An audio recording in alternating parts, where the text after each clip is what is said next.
নমস্কার, আমি সৌমিতা। কেমন আছেন সবাই?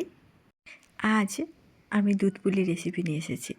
বানিয়েছিলাম অনেক দিন আগেই, কিন্তু সময় হয়নি এডিট করার।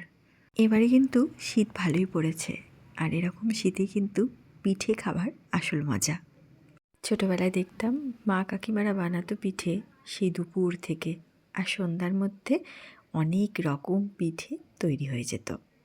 এখন সময় বদলেছে, সবার ঘরে ঘরে হয়তো পিঠে হয় না, কিন্তু তাও আমরা চেষ্টা করব আমাদের এই সংস্কৃতিকে ধরে রাখার। সকালের দিকে অর্থাৎ বেলার দিকেই আমি নারকেলটা সুন্দর করে কুড়িয়ে, গুড়টা যেহেতু আমার একটু শক্ত ছিল ওই জন্য গ্রেট করে আগেই রেখে দিয়েছিলাম। তারপর সন্ধেবেলায় ওই নারকেল আর গুড়টা ভালো করে মিশিয়ে জাস্ট একটু হালকা নেড়ে চেড়ে নামিয়ে নেব। নারকেল নাড়ুর মতো পাক কিন্তু আমরা করব না এখানে, তাহলে কিন্তু পিঠের মধ্যে পুর ভরার সময় পিঠেটা ভেঙে যেতে পারে। এখানে আমি চাল গুঁড়োটা অল্প একটু নুন দিয়ে ফুটন্ত গরম জল দিয়ে হালকা হাতে মেখে নিয়েছি।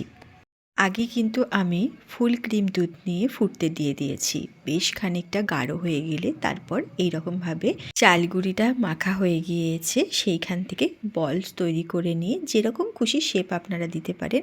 আমি আমার মতো দিচ্ছি, আমার থেকে অনেকে অনেক ভালো তৈরি করতে পারেন আমি জানি, তাদের মতো শেপ দিয়ে দেবেন। আমি খুব একটা পটু না, যা হোক করে এরকম শেপ করেছি, আর আমার মেয়েও দুটো করেছে দেখুন।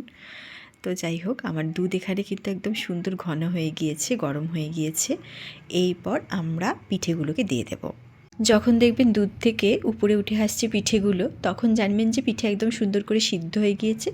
তারপরে আমরা চিনি দিয়েছি একটুখানি, গ্যাসের নবটা বন্ধ করে দিয়েছি, দিয়ে তারপরে দিয়েছি বেশ খানিকটা খেজুরের গুড়ের পাটালি, আর উপর থেকে একটু এলাচির গুঁড়ো দিয়ে ঢাকা চাপা দিয়ে রেখেছিলাম বেশ খানিকক্ষণ।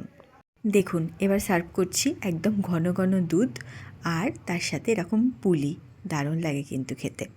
পিঠে যেদিন করি তার পরের দিন কিন্তু বাসি পিঠে খেতে আরও বেশি ভালো লাগে, আর এই পিঠেটা কিন্তু বাসিতেও নরম থাকে। কেমন লাগলো অবশ্যই জানাবেন। ভালো থাকবেন।